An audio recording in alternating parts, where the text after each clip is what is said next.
answering one of the most commonly asked questions that I get on here, which is why are you a Zionist? Of course, with the stipulation that there's a very long, complicated history as well as many factors that go into this that I won't be able to totally get into in a few-minute video.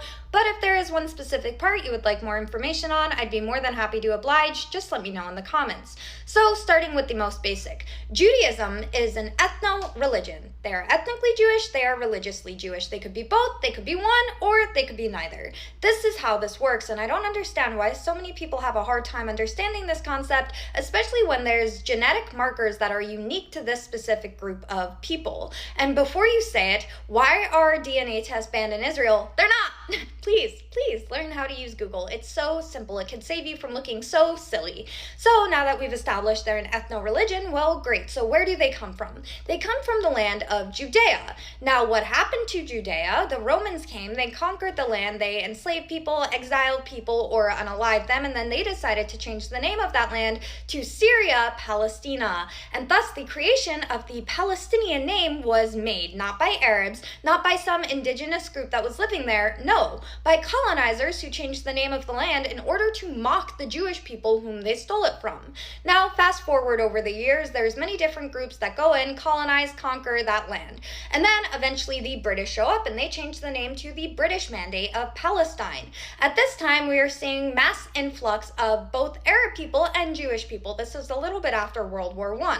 There starts to be some tension there as Jewish people want to return to their ancestral homeland and Arab people want to add to the land for Arab colonization. They are advocating to create it and make it part of Syria. They are not advocating for the land of Palestine. This isn't something that comes until the 1960s by a greedy Egyptian by the name of Yasser Arafat. So the British people decide that they're going to kind of play both sides and promise the land to both of them. And you can imagine how that works out, not very well. And then World War II happens and the British see that there is a huge need for a Jewish state, so they decide that they're going to move forward with it. There's a bunch of infighting between the Jewish people and the Arab people, so the UN says, hey, I'm going to give this a try. What if we make it a two-state solution? The Jewish people say, okay, that's fair, we'll do that. The Arab people say, no way, we don't want to live next to Jewish people. That was quite literally their rationale for why they refused it. So what do? They go out and they form the Arab Liberation Army, which, mind you, this is their flag, so that kind of tells you their intent when it came to fighting this war. They tell all of their people, we're going to go out, we're going to fight this war, we're going to win this war, we're going to exile the Jewish people, it'll be great, and then we could take this land for Arab colonization.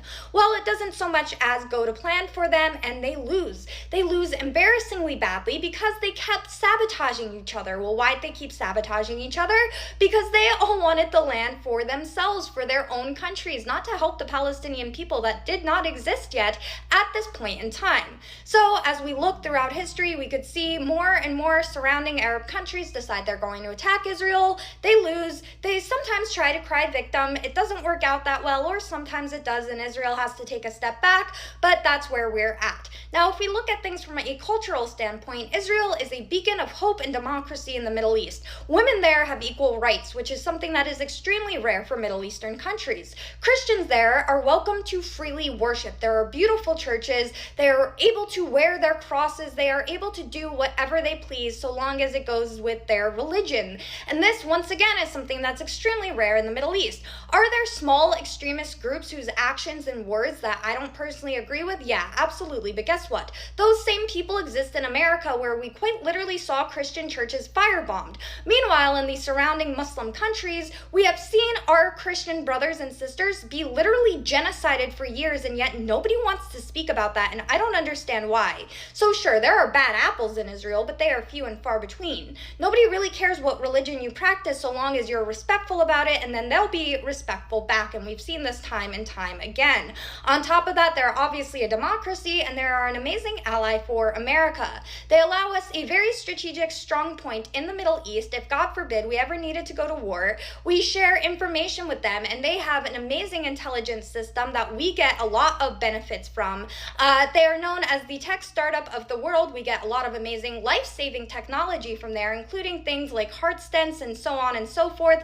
A lot of the things that you even just use in your iPhone. So once again, huge benefit there. So overall, I would say they're indigenous to the land. They've won the war for the land, and they best align with American interest and values. So that is overall why I am a Zionist. Common sense and a basic understanding of history. If you have any more questions, just let me know in the comments.